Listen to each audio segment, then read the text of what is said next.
la verdad. InfoSiberia, las noticias en tu celular. Manda tu mensaje de WhatsApp al 11 36 16 0088 y recibilo gratis todas las mañanas. 5, 4, 3, 2, 1. ¿No quieren? Mate. Bueno, a ver. Ok. Sí. Ah, ¿es acá? Sí. Ahí sí puede ser. Radio Caput. Radio Caput. Radio Caput. Esto es Radio Caput. Buenas noches, muchas gracias. Radiocaput.com. Estás conectado. Estás en Caput. Nosotros, los otros. Un espacio de resistencia contra la discriminación, la xenofobia y la desigualdad. Si las palabras migran su significado, si nos exilian en nuestra propia casa, si la piel rechaza y el color separa, si los dioses discuten sus razones, si los géneros se sacralizan y los sexos no encajan, entonces simplemente seremos otros. Nosotros, los otros. Conducen Larry Levy en Radio Caput. Nadie, para quien la política sea un campo de mínimo interés, puede negar que estamos viviendo momentos difíciles, raros y confusos. Eso define el análisis del contexto mundial, internacional. Aquí en casa, el advenimiento de un outsider, su componente bizarro y el ejercicio de la crueldad como impronta de gestión no fue casual. Además, la astuta derecha local confunde a un electorado que desde hace décadas viene siendo ametrallado por la comunicación en favor de los intereses de un sector pequeño, muy concentrado, de pensamiento feudal y extremadamente insensible a su entorno. Y lo hace construyendo estereotipos, chorros, planeros, cucas. Sin embargo, nada de toda esa constelación importada o nacional exceptúa a la política y a los políticos de la dimensión de organizadores y conductores de la sociedad, de un mensaje claro y decidido y de no solo parecer, sino también ser frente a las bases. Capitalizar políticamente este momento de orfandad política, de desencanto y de hambre, no parece difícil para la experiencia de nuestros políticos del campo nacional y popular. Sin embargo, me atrevo a decir que sin un proyecto, un programa claro y contundente, una victoria en el corto plazo puede convertirse en una derrota de larga duración. Debemos decir fuerte y claro qué queremos hacer y cómo lo vamos a hacer, e insistir en la construcción solidaria, apelando a la memoria colectiva para afianzar y consolidar en el tiempo los derechos que el poder pretende aplastar. La desconexión actual entre la dirigencia y las bases es un llamado de atención para el proyecto nacional y popular. Si no se opone de todo esto, vamos a charlar con nuestro invitado de hoy.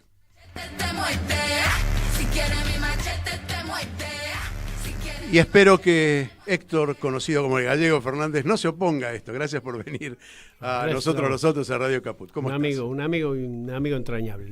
Muy bien. Para mí también, y después voy a contar por qué. Porque la primera reunión que tuvimos, lo voy a contar ahora. La primera reunión que tuvimos, apenas nos conocimos, fueron 4 horas de charla. Una charla que era interminable, y porque en el desarrollo nos dimos cuenta de que veníamos más o menos de lugares diferentes, opuestos, ¿no? Pero conocíamos a la misma gente que por aquel entonces deambulaba en la escena política de aquel entonces, los años 80, 70. Yo era chiquito, los 70, vos también, pero los 80. Y vos me comentaste que en ese entonces deambulabas con con blazer azul, pantalón gris y mocasines, ¿no? Esa era toda una puesta en escena que teníamos, ¿no? Y yo a lo mejor andaba con barba y con gambulán también en aquel entonces. Eso también te lo debe haber ratificado alguno más de la mesa de los petiteros. Sí, sin ninguna duda. Eso sin ninguna... el blazer y el pantalón gris, Juan, y los mocasines. Algunos siempre también me ha cargado bastante. Por acá pasaron los petiteros, entre ellos Hernán Brienza, Juan José Salinas, Tangari, Juan Tangari, amigos entrañables. Todos Valdés, amigos. Que en algún momento también fue parte. Todos que nos juntábamos los sábados hace ya mucho tiempo, hasta la pandemia. Después se perdió. Sí. Como se perdieron otras muchas cosas por la pandemia, ¿no? Gallego, sos un tipo al que yo lo miro con mucho aprecio, te voy a decir, porque no es lisonja barata, digamos, porque estás aquí sentado, sino porque sos uno de los pocos dirigentes, y esto lo digo a conciencia, que tiene conexión con las bases. Que también has gozado de tener cierto privilegio, fuiste durante 2 años diputado, pero no te la creíste, y eso es sumamente importante en un dirigente. Y tenés hoy en Peronismo Militante el reflejo de una conducción bastante interesante. Yo creo que es tu organización, la organización que formaste, que formás parte y que conducís, que tiene mayor cantidad de jóvenes, además, o en segundo lugar después de la Cámpora. Y cada vez que hay una marcha, la presencia de Peronismo Militante es notoria. ¿Coincidís conmigo que cierto sector de dirigencia, a quienes apreciamos, a quienes a lo mejor tenemos algún contacto, está un poco desconectado, que, como suelo decir, hay mucha alfombra y poco barro? Bueno, yo no creo en eso tal cual. Yo creo que hay muchísimos compañeros que siguen trabajando en sus bases. Ninguno que tenga una posición dirigencial abandona su franja, sea electoral o de adhesión, porque si no te suicidas. Hay distintas formas. Creo que además sí, la elección de hace 2 años fue un golpe muy duro, donde nos encontramos con un montón de gente. A mí no me gusta la palabra gente, ¿no? Porque, viste, qué sé yo vengo del peronismo y la verdad que me gusta decir compañeros, o decir pueblo, ¿no? Ok, dale. Porque gente, viste, qué sé yo, gente. Vos sabés que en el lenguaje también está la forma de imponer una idea, ¿no? Claro. Nos encontramos incluso con personas muy humildes, viste, gente que la estaba pasando mal y que votó a este tipo. Uh-huh. Lo cual para mí también es una cosa que hay que desentrañar, porque era votar a su propio verdugo. Porque acá estaba todo sobre la mesa. En campaña dijo, yo creo que hay que pagar la educación, la salud no es gratis. O sea, no nos podemos ahora agarrar y decir, ay, mirá vos, el Garraham, le quitó los oncológicos a los enfermos. Está destruyendo el PAMI. Si él lo dijo todo eso. Si él cree en un modelo, que es el neoliberalismo. ¿Pensás que es el neoliberalismo? A la luz de lo que está aconteciendo, es más intervencionista que cualquier otro gobierno. Lo que pasa es que muestra mucho feudalismo. Si pero es intervencionista en algunos temas. Caso el dólar. Sí. El dólar. Pero después él hizo campaña con esa cosa del libre mercado, ¿no? Sus perros, cada uno de sus perros lleva el nombre de un capitalista salvaje. Digamos, Montpellier, ¿viste? Ya extremado. Uh-huh. Porque Hayek es Milton Friedman, de quien él habla permanente. Bueno, va a Chile, ahí donde está su espejo, que es los Chicago Boys, ¿no? Sí, claro. Nosotros con Martínez Dios le decíamos Chicago Boys, porque era la escuela de Chicago. Sí. Digo, él va a Chile, por ejemplo, que es donde sufrió, a partir del golpe del 73 de Pinochet, sufrió mucho la escuela austríaca, que iba Friedman, uh-huh. Y que lo recibe Axel Kaiser, que es su espejo, que es más o menos lo mismo. Nada más que tuvo éxito en las... Bueno, Axel Kaiser dice que Milei está a la altura de Thatcher y de Reagan. No a la altura física, seguramente. No, física, no, tampoco la intelectual. Y la verdad que, qué sé yo, no me preocupa, porque la verdad que ni Reagan ni Thatcher, uh-huh. Son modelos ni Bush... son modelos a seguir, ¿no? Sí. A mí la verdad que no. Ahora, mi máximo repudio. antes de entrar al aire, decíamos... Pero te quiero terminar Sí, esto. dale. Uno ve sectores explotados, sectores que han sufrido el cierre de las fábricas, porque acá lo que hay que hacer es memoria, ¿viste? Digo, nosotros tenemos que hacer permanentemente memoria, historia. Digo, la Argentina fue un país industrial, ¿no? Y después del 55, el ingreso al Fondo Monetario Internacional, Cabildo Perón, golpe de Estado, por más que haya algunos salames que vengan a decir que no, qué sé yo, a partir del 55, caída de ese gran desarrollo industrial que tuvimos. ¿Qué generó eso? Luego, pasaron los años, llega los Chicago Boys, Martínez Dios, Videla, y la fábrica, loco, hay que ir a Barracas, hay que ir a Avellaneda, hay que ir a San Martín y mirar Hubo ese un periodo anterior que fue interesante, que fue un intento también, que fue en los 70 con Helvar, ¿no? No nos podemos 73. olvidar 73, que 73. fue ese momento. El gran empresario argentino, el gran burgués nacional. Exacto, sí. José Bergelbar y toda la CGE. Ujú. Y toda la CGE. José Bergelbar y toda la CGE. Porque realmente la construcción de la Confederación General Económica era maravillosa, porque reunía gente con muchísimo interés en la Argentina y también con mucha guita. Uh-huh. La burguesía nacional, aquello que había sido un proyecto de Perón y por el cual fue derrotado, fue... Bueno, y Helvar comienza ahí a desarrollarse, claro. Es un tipo que viene de abajo, que empieza... Y logra ser el dueño de Alvar, logra ser el dueño de FATE y de muchas otras inversiones. Acompañado por gente muy importante en la CGE, por empresarios importantes. Sí. En ese momento también la CGT tenía una buena conducción, más o menos respetable. El pacto social. Claro. Que hoy parece ausente, ¿no? ¿Cómo la ves vos? No, yo creo que nosotros estamos retrocediendo en el plano de la conciencia nacional. Ajá. Digo, vos fijate... Y ahí hay que hacer una mención a la burguesía muy importante, juega un rol muy importante la burguesía judía criolla. Muy importante, porque Helvar, Bronner, ahí hay un grupo de tipos que entienden que hay que invertir en la Argentina. Uh-huh. Ellos arrastran sectores y los meten en la CGE. Es muy interesante. Bueno, hay un libro muy bueno, El burgués maldito. El burgués maldito Seoane, ¿no? De María Seoane. Que es muy bueno, que lo recomiendo, porque realmente es muy bueno. De cómo alguien no está esta cosa de fugar permanentemente, ¿no? Ahí hay un sector de la colectividad que realmente es la que dinamiza, porque Helvar, Bronner... ¿Viste? Hay muchos tipos muy importantes ahí, muchos tipos muy importantes. Sí, pero yo ahí te haría una aclaración, no por su condición de judío, sino porque su condición de argentino. Pero más que yo lo dije, primero argentino, claro. No tiene nada que ver. Yo digo para establecer diferencias con lo que está pasando hoy, ¿no? Que la colectividad judía está en una cuestión absolutamente diferente. Por eso lo remarqué. Por eso los Kovaliker, por ejemplo, ¿no? Que son Pero por eso lo remarqué, porque es un sector de la colectividad. Siempre lo hablábamos con un amigo entrañable, querido y qué sé yo, analizábamos el fenómeno Helvar con Coco Blaustein, un amigo entrañable, que siempre preocupado para cómo se movía la Argentina, hacia dónde iba y su destino. Y para mí, esos tipos que lograron fundar esa CGE también llevan y le imponen a un grande sector del empresariado la política. Uh-huh.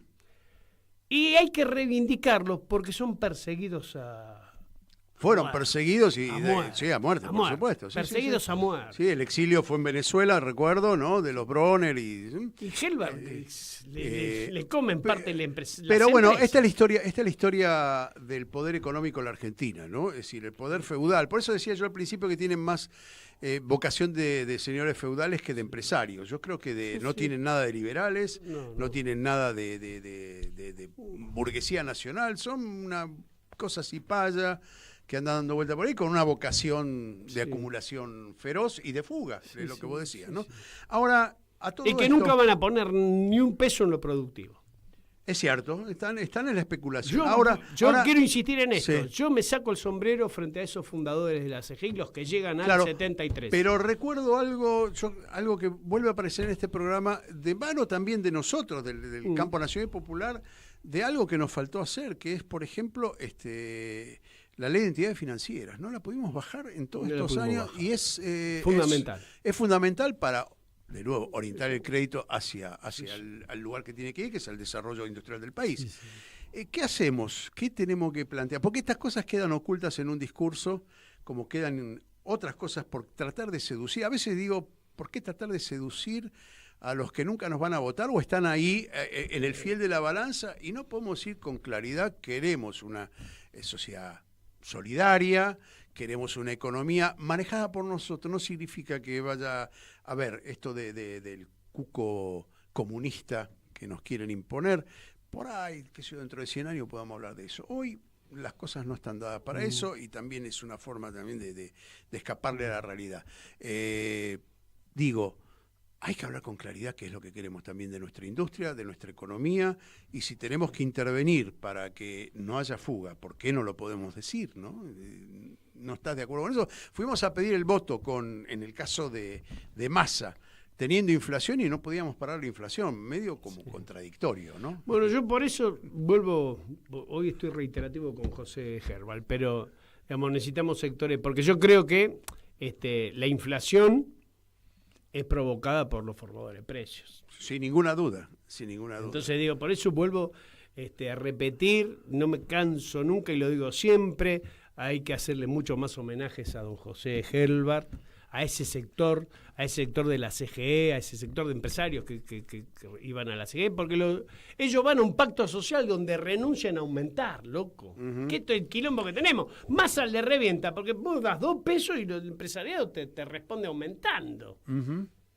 Ahora, son los mismos que le aplauden a este muchacho, presidente, a EA, Funes de Rioja, todo, lo aplauden. Estos en realidad son peores. Los insulta y los tipos lo aplauden.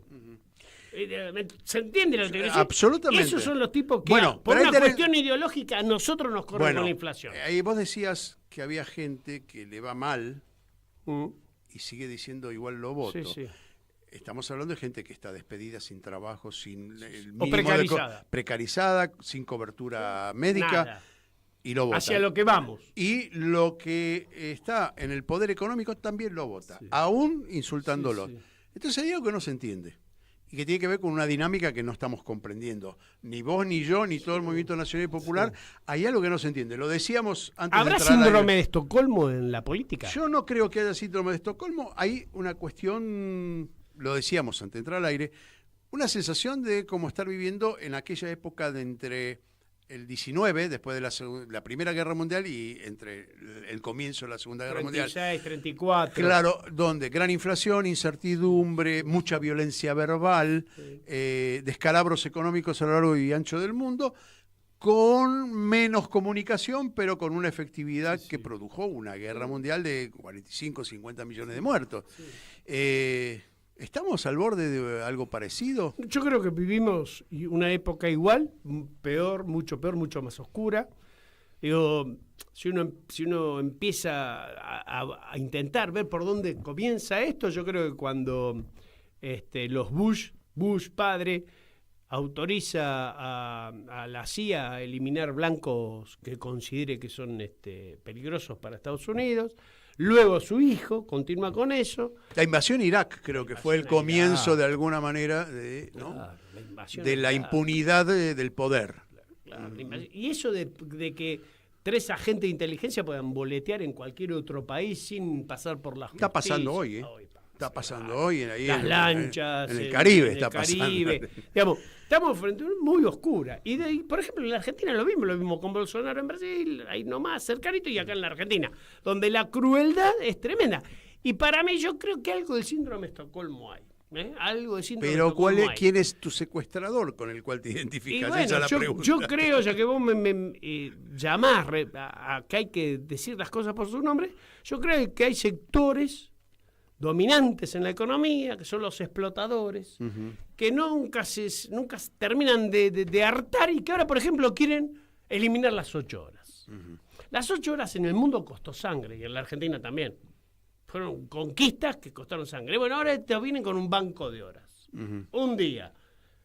Por ahí tengo menos producción, te digo, andate, 3 horas, me debes 5, pero me vas a laburar 13 otro día. Digo, esa cosa que Entonces vos no sos dueño de tu No, vida. y encima lo tenemos que ver Larry, ahora. no sos dueño de tu vida. Es cierto. No sabes si podés llevar al nene a la canchita de fútbol, no si sabes si tenés lo un tenés que ir a ingreso- buscar al colegio, y si a tenés la un nena, ingreso adicional. a baile, ¿viste? ¿No? Porque el día te dice, no, hoy me tenés que laburar 17 horas. Bueno, está muy bien lo que estás diciendo porque hace unos días en Grecia se aprobó en el Parlamento la posibilidad de trabajar 13 horas, la jornada Claro. de 13 horas. Digo, esto es a nivel mundial, pero no nos exceptúa de nuestros propios, de nuestras propias debilidades. Nosotros tuvimos o tenemos Sí. una estructura sindical muy fuerte, casi Sí. un ejemplo para Sí, el mundo. Tenemos un peronismo que ha marcado Sí. sí, un movimiento nacional y popular que no tuvieron otros países y tener esto en este momento es muy desconcertante. Inclusive para las propias tropas, digamos, ¿no? Para las propias filas nuestras. Yo no sé si vos lo ves, lo charlas en tu, Sí. en No tu te accionar contesté político. lo de la CGT, no lo terminé. Que mi idea es, yo creo que es un momento de auge de conciencia nacional, tan importante que reunimos sectores del empresariado en un proyecto patriótico y social, Sí. porque finalmente también es social. Porque el pacto social, yo tengo ahí diferencia con los compañeros que fueron críticos en el 73, 74 del pacto social, yo creo que la herramienta era la adecuada. Llegamos a este nivel salarial, acá frenamos, estos son los niveles de precio, acá se frena, estabilidad. Y los sectores que se oponían a la CGE siempre estuvieron intentando que eso fracasara, siempre. Que son los mismos que hoy, o sus continuadores, son los mismos que hoy ven, o empezaron a ver ya no tanto, a lo mejor porque veían muy bien a Milei y que lo bancaron hasta Bueno, cierto están punto, cerruchando el sustento, ¿no? A los sindicatos grandes. Si Sí. vos le pedís gente, te estás Sí, quedando claro. sin... Por eso, ¿qué quiero decir con esto? Esa CGT que tenía un alto nivel de conciencia, que venía de la resistencia, que tenía sus contradicciones, hoy también tiene esas contradicciones. Tiene esas contradicciones. Y el quilombo es que nosotros lo que tenemos que definir qué es el peronismo y cuál es el sentido del peronismo. Digo, y que a partir de ahí hay que salir a hablar y decir. Yo creo que hay que tener creo que hay que tener una ley sobre el tema de medios. Creo que hay que Pero con los medios democratizar. en contra también hemos ganado elecciones. Sí, Lo que yo te sí. quiero decir es cierto lo que estás diciendo porque hay que tener cierto control. Pero hay que democratizar. ¿Sabes qué? Yo, sí, si entendemos No, si entendemos por democratizar los intereses de las grandes mayorías, estoy de acuerdo. Porque ellos pretenden democratizar de otro modo, liberalmente, No, claro. y decir yo hago lo que quiera de esos grandes medios, claro, ¿no? claro. Y que no tenemos cómo amplificar la voz. Lo que yo te quiero decir es que tenemos que, a ver, hay quienes sostienen que la conciliación entre capital y trabajo es imposible. Pues digo que eso lo dicen los marxistas. Puedo estar de acuerdo a largo plazo, pero entre lo posible, y también ahí empieza la crítica, ¿no? Porque uno tiene que aspirar no a lo posible, sino hay que hacerlo, bueno, pero tenés que poner el cuerpo. Y el peronismo ha puesto el cuerpo ya en un montón de oportunidades, y me parece que, bueno, uno puede plantear esto, ¿no? Que no hay conciliación, Sí. pero a largo plazo. Le falta el leninismo a los que Claro, critican le el falta el realismo del leninismo. Digo, también. ¿por qué? Pues yo creo... Bueno, eso es lo que aprecié en vos, porque viniendo de donde venís, de la derecha, y ese conocimiento que adquiriste a lo largo de los años, que lo estuvimos hablando esa primera vez, después lo hablamos muchas veces, 4 horas, te dio esa perspectiva. Y a mí me parece importante, porque esa es la perspectiva de la realidad. El leninismo planteaba eso, ¿no? La nueva política económica a partir del 20. Digo, Lenin es una inteligencia superior dentro del campo bolchevique, pero quiero decir lo siguiente. Yo creo en la alianza, porque por eso levanto a Helvar y a la CGE, y ese pacto junto a la CGT, porque creo que hay una etapa que hay que atravesarla en una alianza con la burguesía. Uno debe concluir la etapa democrático-burguesa. Esa etapa democrático-burguesa debe servir para el desarrollo material de la nación. Digo, si vos no desarrollas materialmente la nación, si nosotros no logramos que haya empleo para los argentinos, y además, vuelvo a lo que vos has lanzado como un desafío, llamar a las cosas por su nombre. Si nosotros no logramos sustituir importaciones, ¿viste? Un auto más barato en la Argentina vale $22.000. El más barato, $23.000. Bueno, porque ¿cuánto hay de componente importado? ¿Y cuánto costaban los autos en el proyecto derrocado en el 55? ¿Cuál era? Mire, siempre dicen, che, hagamos el 90%, desarrollemos la industria de las autopartes. No, porque viene de tal lado, porque te fijas. No, hubo un construyen periodo de la transnacionales. globalización que empezaron a distribuirse el trabajo en forma, digamos, regional. No, tampoco funcionó. No funcionó. Pero además las transnacionales te fijan el mercado. Entonces yo acá fabrico goma, la carrocería viene, ¿se entiende? No, bueno, intentamos hacer de todo. Pero bajemos un poquito nosotros a sustitución de importaciones y alianza entre la burguesía y los trabajadores. Pero tiene que ser una burguesía nacional con intereses nacionales. Si no, bueno, ese es un problema que le ha costado a Perón el cargo y a Néstor y Cristina un odio brutal que ha terminado en un martilleo constante de la derecha, ¿no? Y tratando de con los empresarios que jugaron a bancar porque ideológicamente bancaban el proyecto, presos, acusados. Claro, bueno, Ferreira, el caso de Ferreira, bueno. Ahora, ¿no apostarías a lo que apostó Italia? Miremos el tema de vialidad y vemos que es una causa, viste, que es un chamullo tremendo. Absoluto. Ahora te hago una propuesta, digamos, intelectual, de pensarnos como Italia posguerra, ¿no? Es decir, la construcción de pequeñas empresas, de las pymes, como sostén, era una forma de descentralizar y quitarle potencia a las grandes corporaciones y construir un país donde todo el mundo tuviese la posibilidad de trabajar, ¿no? Con las pequeñas empresas. Creo que ese es el modelo que habría que seguir. Sí. Y hay que estimularlo, ¿no? Sí, pero ahí también estuvo muy presente el Estado, che. Bueno, tenemos la discusión del Estado. Pero antes que todo, Gallego, son las 6:30. Vamos a tener que hacer una pequeña pausa porque la gente tiene que descansar de nuestro discurso. Perfecto. Y después te quiero preguntar ¿qué proponemos para las bases? ¿Cómo dialogar con las bases? ¿Cómo conquistar ese voto? ¿Cómo seducirlo? ¿Cómo conquistarlo? Porque me parece que ahí hay un escollo muy grande y en eso sí nos ganan con la comunicación, nos ganan con un montón de cosas. Parece que por ese lado vamos. Y otra de las cosas que digo yo, vayámonos con más preguntas que respuestas. Me parece que ahí empieza el debate. Vamos a una pausa y ya volvemos en Nosotros los Otros con el gallego Héctor Gallego Fernández. Enseguida volvemos con Estamos aquí. Nosotros los Otros. Estamos aquí. En Radio Caput. Estamos aquí. ¿Querés arrancar la mañana bien informado? ¡Rompelo! Infosiberia, las noticias en tu celular. Manda tu mensaje de WhatsApp al 11 36 16 00 88 y recibilo gratis todas las mañanas. Sos la única que me haces feliz cuando nadie te dice la verdad. Infosiberia, las noticias en tu celular. Manda tu mensaje de WhatsApp al 11 36 16 00 88 y recibilo gratis todas las mañanas. La hora de Moreno. El programa de Guillermo Moreno. Economía, política y actualidad. A puro peronismo. Los viernes a las 19 en Caput. Seguimos en Radio Caput con Nosotros los Otros. Estamos aquí. Estamos enfervorizadamente hablando con el gallego, inclusive, yo siempre digo, ¿no?, que si pudiésemos grabar los entretiempos, las pausas, por ahí llegamos a programas mucho más exitosos. Héctor Gallego Fernández, secretario general de Peronismo Militante, fue diputado nacional, es un tipo que yo lo rescato como dirigente porque tiene la beta de la militancia en territorio que muchos del campo nacional y popular, que son admirados, que son gente muy respetable, pero bueno, esa beta de ir al barro les cuesta un poco.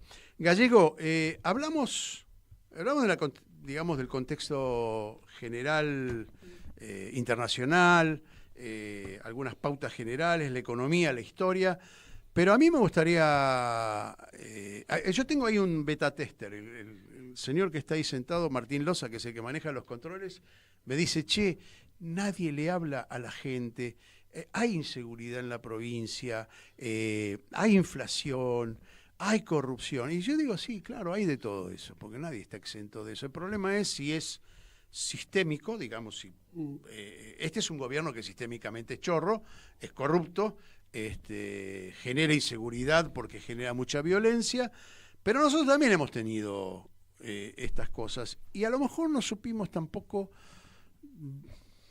desprendernos de esas cosas, ¿no? Cuando hubo algún corrupto con mucha, muy solapadamente lo sacamos de encima, ¿no? Dijimos, che, y el otro día te contaba, en otra entrevista, en otra radio, le hice a Mariotto me dijo, no es la esencia del peronismo tener corruptos. De una vez por todas hay que decir, no queremos corruptos adentro. Digo, esa definición tan tajante, no la escuchamos en nuestra gente. ¿Qué opinas de eso? Bueno, vos ahí tocaste 3 temas. Vamos por el de la corrupción. Dale. Lo que no puede ser nunca jamás una fuerza nacional y popular que va a discutir con los dueños del poder, con los dueños de la economía, con los que nosotros decimos son los hambreadores, los que provocan inflación, es tener una mácula de sospecha de corrupción. Porque a nosotros no nos perdonan ni siquiera una gallina robada. Ellos se pueden afanar un país. Y el Olimpo que los venera, ¿viste? Porque hablemos de Caputo, de Toto. Che, fracasó la otra vez llevándose. ¿Dónde está la guita? Sturzenegger, esta es la tercera vez que nos roba. Digo, ¿dónde está la guita, la deuda externa? ¿Dónde está? ¿Dónde ha ido? Bueno, pero nosotros no nos podemos llevar ni una cucharita de un café. Ellos se pueden robar un país entero. ¿Qué ha pasado siempre? Esa alianza entre las clases dominantes y funcionarios liberales, si querés genéricamente, siempre ellos tienen ese Olimpo que los venera, esa construcción, que a ellos se les tolera todo, a nosotros no. Entonces no lo podemos tolerar. Segunda cosa. Aparte porque no está en nuestra esencia, ¿no? No Es parte de nuestra cosa. Eso ya, muy bueno tu acotación, lo que charlaste con Gabriel, yo creo que sí. Y creo que no se puede tolerar porque a nosotros nos golpean en el doble. Pero además no es así. No es parte de la esencia. No está en nuestro ADN, podríamos decir. Después creo que nosotros le dejamos a la derecha el tema de la seguridad. Nosotros no tuvimos planteo de la seguridad. Creo que nosotros, y porque uno es humanista y porque cree y porque realmente el sistema, yo creo que vamos a complejizarla, pero digo, la verdad, yo creo que hay que cambiar todo el tema de la seguridad, porque las cárceles en la Argentina son una fábrica de destrucción de seres humanos. Sí. ¿Viste? Ahí haces la maestría. No, y además te destruyen como ser humano. Porque, vamos a hablar clarito, el poronga del pabellón es un tipo que es un degenerado que dice, este sí, este no, este es mi amigo, y a este lo cagamos todos los días a palo, ¿no? O a 3 o a 10, ¿viste? Sí. Y hay servidumbre. Es tremendo. Sí. Entonces, la verdad que hay que repensar con eso. la anuencia del servicio carcelario, ¿no? Por eso digo, pero nosotros no dejamos de discutirlo. Y yo creo que las cárceles tienen que tener tamaño humano. Hay que pensar en que el hombre tiene que salir rehecho, no destruido. ¿No? Y que tiene que tener una oportunidad, no que vuelva a reincidir y que ese ciclo se repita al infinito. Creo que hay que discutir la seguridad en todo, desde el sistema carcelario hasta las penas. Porque ¿qué hace la derecha? Y sí, qué sé yo, a partir de los 12 años, y no sé, bala, como decía el amigo Esper, que... Bueno, ya sabemos que termina, dale. Lo del amigo, digo, sí, no es amigo mío no es. Gracias a Dios nunca lo tuve cercano. Bueno, ¿y cómo resolvemos? Porque evidentemente... Y la otra cosa es la inflación. Sí. La inflación yo creo que... salteamos algo, porque es importante que lo definamos dentro del ámbito de la inseguridad. La justicia no es justicia. No, está comprada. Está bien. Los servicios policiales también están comprados. Claro. Creo que el narcotráfico está haciendo desastres, algo que no ocurría hace 20 años. Sí. Hoy se ha metido de manera profunda, ha agrietado toda la sociedad. El problema es cómo lo afrontamos todo eso, ¿sí? Digo, no la represión, no el hecho punitivo, es lo que nos va a salvar o sacar de ese... Pero... la inseguridad es un hecho multicausal. Y sí vamos a entrar a la inflación porque evidentemente la inflación tiene mucho que ver también en la inseguridad, pero bueno, no podemos dejar de mencionar la justicia como elemento corrupto. Sí, las fuerzas de seguridad. Y también. las fuerzas de seguridad. ¿Sí? Porque digo,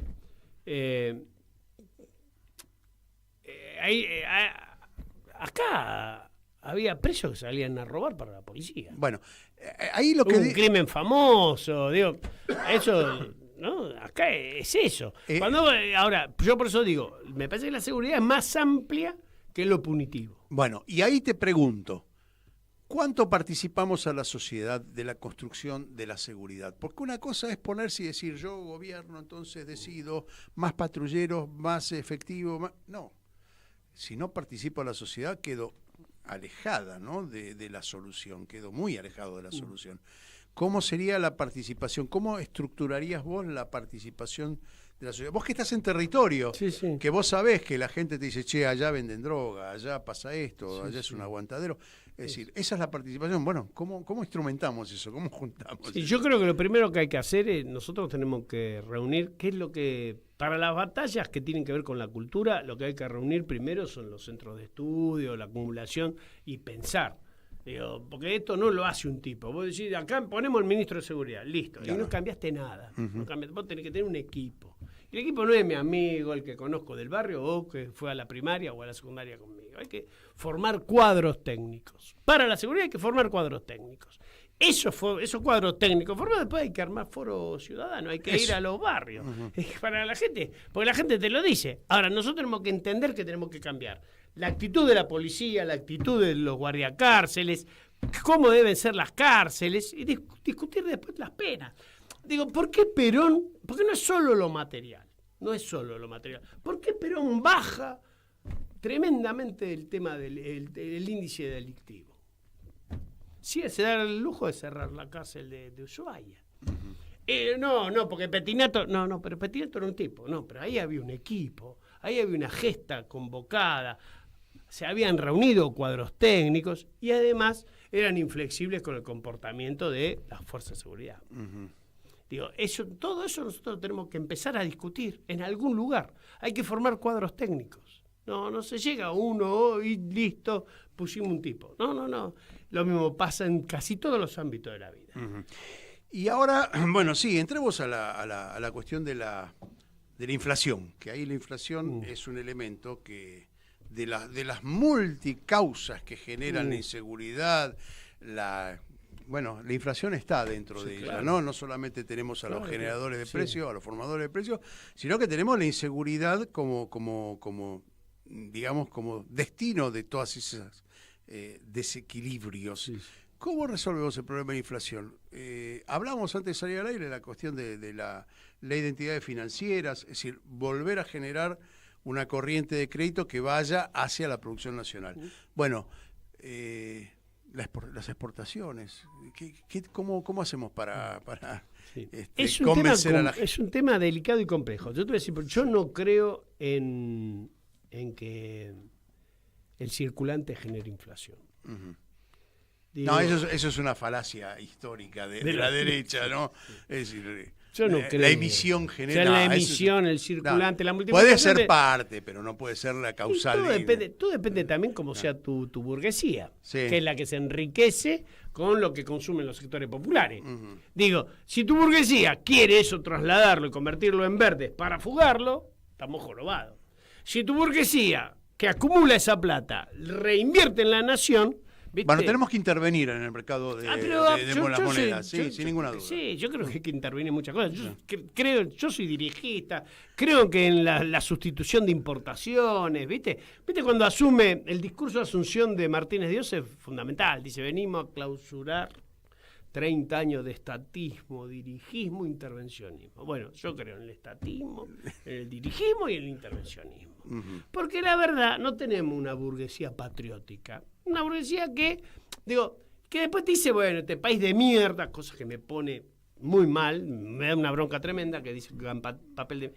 La Argentina pobre. La Argentina no es pobre. Ningún país que tenga casi 500.000 millones de dólares en el exterior, uno puede decir que es pobre. No, evidentemente no. Es un país que ha generado una riqueza enorme que no está acá.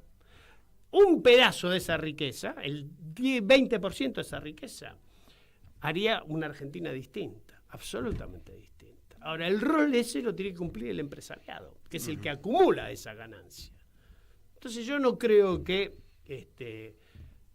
la emisión sea el causante. Hay una cuestión ideológica también ahí, porque les ha ido mucho mejor con el gobierno kirchnerista, por ejemplo, que con este gobierno. Y sin embargo te dicen, seguimos boicoteando, que Cristina está en boca de todos sin hacer nada, ¿no? Y antes, pero como no querían votar al peronismo. Se habían hecho ricos con el peronismo, se habían...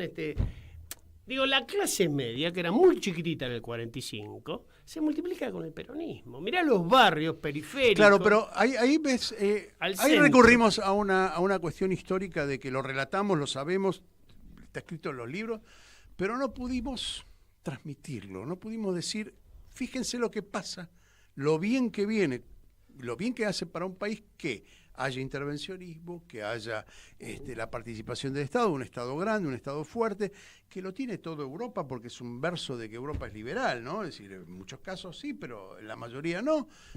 Caso de los países escandinavos, lo dijimos la semana pasada acá también, son países que tienen un intervencionismo estatal enorme y tienen un bienestar, pero infinitamente superior al nuestro. Entonces digo, bueno, ¿cómo hacemos para transmitir esas cosas? Bueno, yo me acuerdo de un programa de La Nata, cuando en el 2016 asume Macri, y Macri libera las tarifas, particularmente la eléctrica. La Nata hace un programa donde dice esto solo en la Argentina, en todos lados se paga el costo de la energía, qué sé yo. Pasa un año y pico, hace otro programa diciendo, no puede ser el nivel de las tarifas que se van, en todo el mundo se subsidia. No dijo, discúlpenme, tenía un dato errado hace un año atrás. No, bueno. Ahora, dicho sea de paso, elegiste muy bien el ejemplo. ¿Cuánto cuesta producir la electricidad? Yo hasta ahora, hace 20 años, 30 años que vengo intentando saber cuánto cuesta producir la electricidad y nadie me dice los costos. Y debe ser un gran negocio porque este muchacho está anunciando privatizar más cosas. Nadie se quiere ir, ninguna de las eléctricas ha quebrado. Y quieren seguir comprando, ¿no? ¿Viste? Entonces me parece que ahí, de nuevo, la solución es un Estado que mire y diga, che, ¿cuánto cuesta? ¿Cuánto cuesta esto? ¿Cuánto cuesta producir esto? Entonces, ¿cuánto? Y además, si el Estado debe intervenir para que sea barata y vos ahorrás guita con eso es salario indirecto. Totalmente. Yo lo decía en el 16. Cristina lo dijo muy bien con el transporte. Claro, lo dijo, indirecto. Señores empresarios, le estamos subsidiando a ustedes, no a los obreros, la fuerza de trabajo. Ustedes son unos desagradecidos, claro, en el fondo decía eso, ¿no?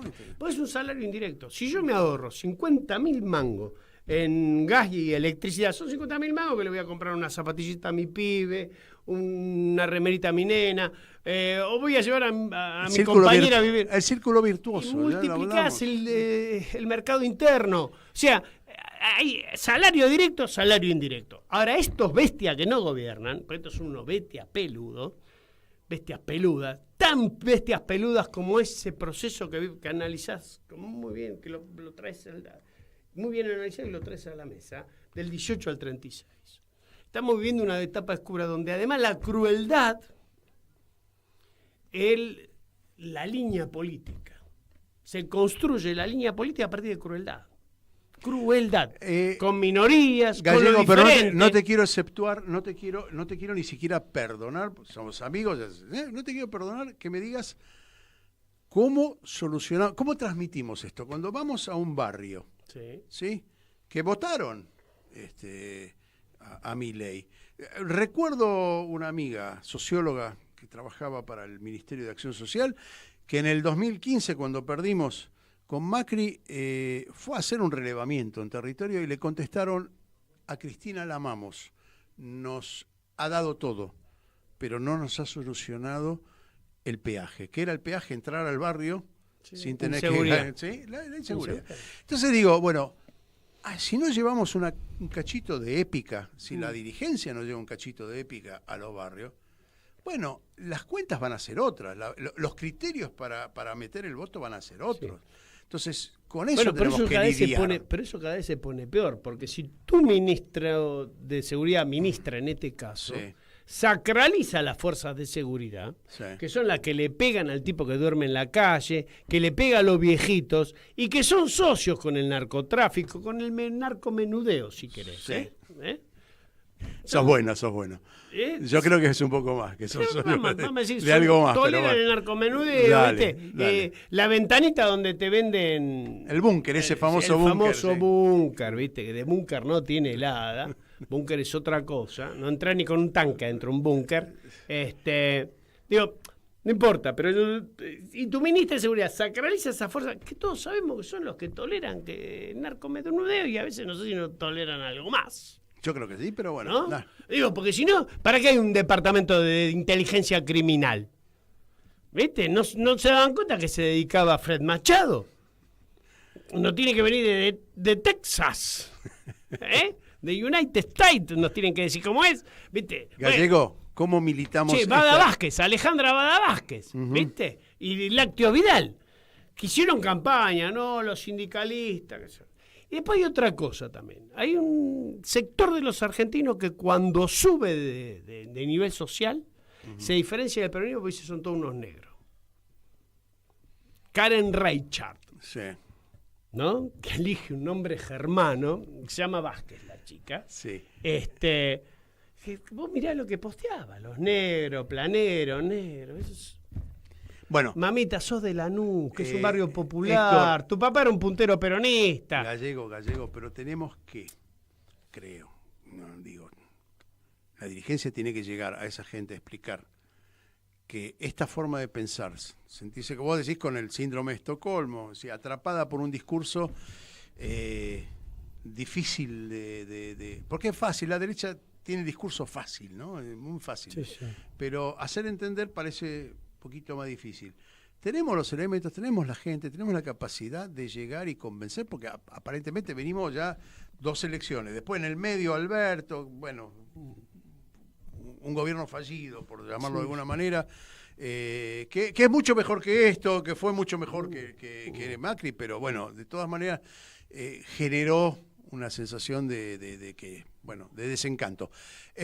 ¿Cómo hacemos para ir a conquistar? Yo vuelvo a insistir, yo en última instancia no te estoy pidiendo que me des respuestas, sino cuáles son las preguntas que tenemos que hacer. Bueno, yo te digo, ¿qué hacemos con la fuerza de seguridad? ¿Qué hacemos con el tipo? ¿Qué hacemos con el que tolera porque se lleva un pedacito de el robo de autos, los robos a los lugares? ¿Qué hacemos con eso? Eso es lo que querés preguntar. Esa es una pregunta. ¿Qué vamos a hacer con los guardiacárceles? Que son los que dejan ingresar las pastillas para que se pongan locos, la falopa. Esas son las cosas. ¿Qué vamos a hacer? Yo creo que hay que formar cuadro técnico. ¿Qué vamos a hacer después de eso? Y bueno, entre todos lo tenemos que pensar. Entre todos lo tenemos que pensar. ¿Cuál es tu visión? El domingo podemos tener un cambio, que puede ser un cambio importante, puede generar cierta épica para el 2027. Yo soy optimista. Yo también soy optimista. Pero te Mi quiero problema... decir una cosa que Dale. tiene que ver con esto. A ver.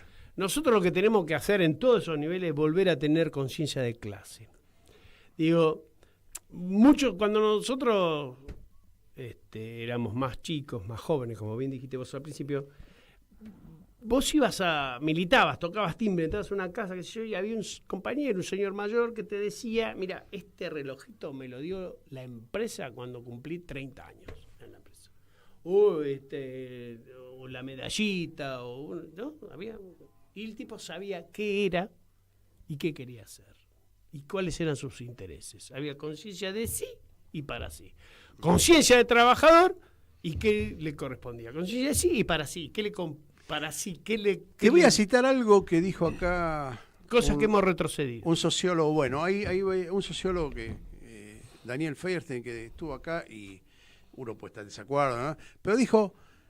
Antes un dirigente estudiantil, por ejemplo, pero cabe el ejemplo para todo, un dirigente estudiantil tenía que ser buen alumno para ser dirigente estudiantil, si no, no lo podía hacer. Sí, claro. Y creo que eso se perdió, ¿no? Es decir, esa meritocracia que tanto criticamos ahora no está vigente. No está vigente como para ser y decir, soy el dirigente que doy el ejemplo. Si yo no puedo permitirme no dar el ejemplo. Buen alumno y también buen compañero. Bueno, de eso desde ya, eso no es, eso es indeclinable. Si no eras apreciado, claro, querido. claro. Pero no te podías permitir ser, por ejemplo, alumno crónico, es decir, de la facultad, porque te miraban, no, vos no podés ser dirigente. ¿Sí?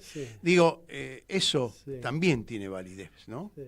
Sí, igual había, viste que la derecha en el 76 comenzó con lo del alumno crónico. Igual había gente que alargaba la cosa, no por la militancia, sino porque por ahí...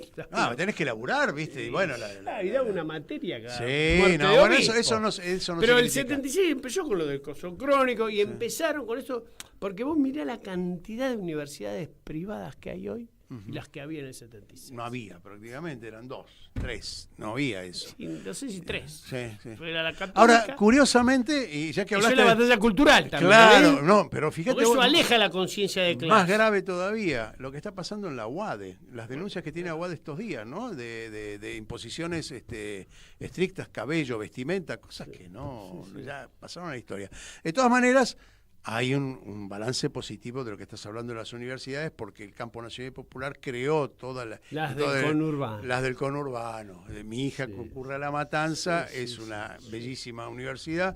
Digo, Y primera generación de universitarios. y la son primera muy generación motivados. está creciendo de manera exorbitante. Entonces, Pero guarda, que yo tengo esta tesis. También hacen un esfuerzo tremendo, algunos que lo mandan a algunas privadas, los Sí, padres. sí. Hacen un gran esfuerzo. sí. Que tiene que ver con el desclase de ellos. Con el desclase De ellos, de sí, sus padres. sí, y el sí, chico sí, va a sí. salir desclasado. Me parece que ahí hay un quilombo. Entonces, ¿cómo lo saldamos? Bueno, un proyecto nacional. Bueno, no puede ser que nosotros tengamos un presidente que admira a Margaret Thatcher, un presidente que va a darles una superbase, un presidente que renuncia a los derechos antárticos, un presidente que Malvinas le importa 2 pepinos.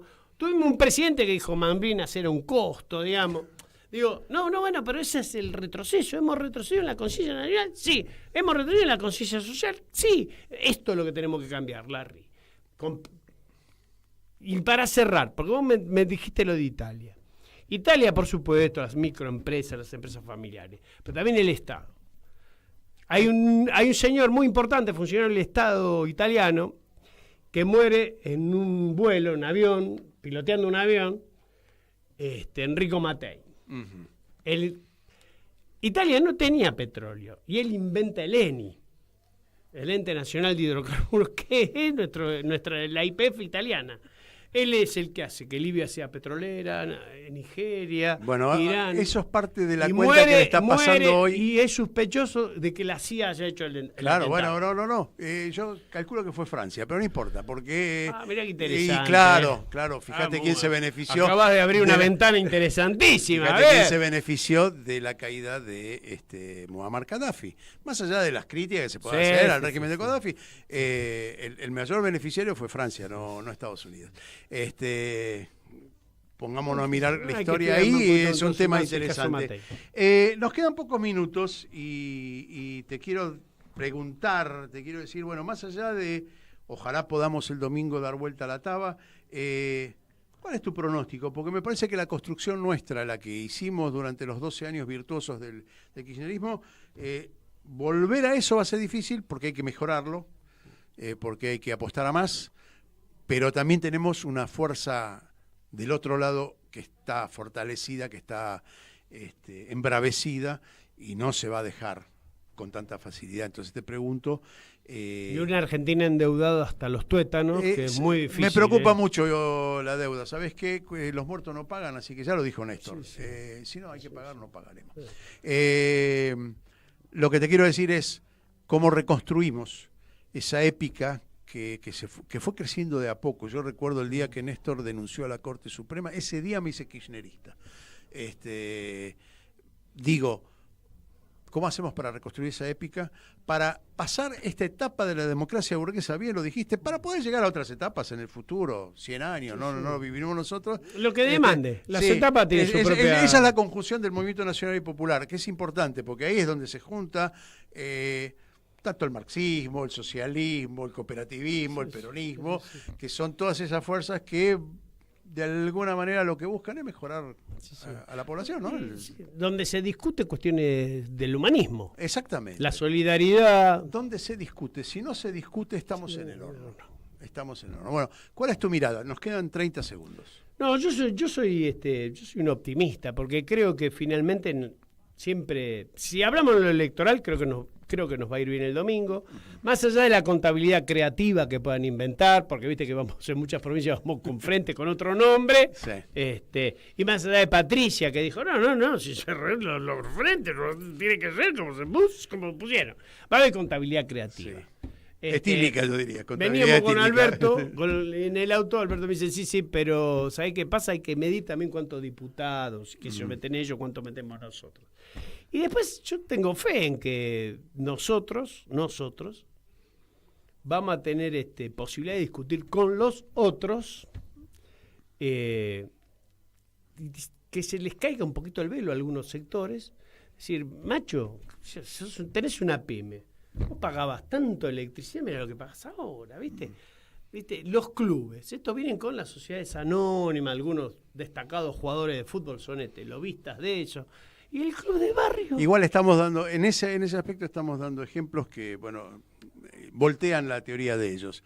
Pero sí me interesa. Pero todo eso hay que me discutirlo. interesa me interesa las pymes, porque y acabas el club de de dar barrio, Larry, porque en el club de barrio es donde vos mandás al pibito por 3 mangos, Sí, 5 sí. mangos. Y las le bibliotecas cobrás. populares también que Claro. cumplen su función. Dicho sea de Todo paso, eso le hay que mando un ir a saludo discutirlo. a mi amigo Oscar Rodríguez, de ahí de Bibliotecas Populares, que están luchando para que se le reintegre el presupuesto, a pesar de que lograron voltear el veto presidencial. Héctor Ricardo García te iba a decir. Héctor Gallego Fernández, gracias por haber estado aquí en Nosotros los Otros. Te invito a que cuando te vayas prendas la radio o el teléfono en la radio y te quedes aquí en Radio Caput, porque viene Que Nadie Nos Escuche con el equipo de Mauro Bello aquí en Radio Caput. Nosotros, bueno, yo te agradezco que hayas venido. A vos, como siempre, un gustazo. Dale. Y nos encontramos la semana que viene aquí en Nosotros los Otros. Gracias por haber estado aquí. Mi machete te muerde, aquí estamos, siempre estamos, no nos fuimos, no nos vamos, aquí estamos pa' que te recuerde, si quieres mi machete te muerde. Hasta aquí, nosotros los otros de hoy. Estar en la guerrilla, los hijos del conflicto, las pandillas, las listas negras, los falsos positivos, los periodistas asesinados, los desaparecidos, los narcogobiernos. En Caput había un viejo. pasan cosas. Dice así.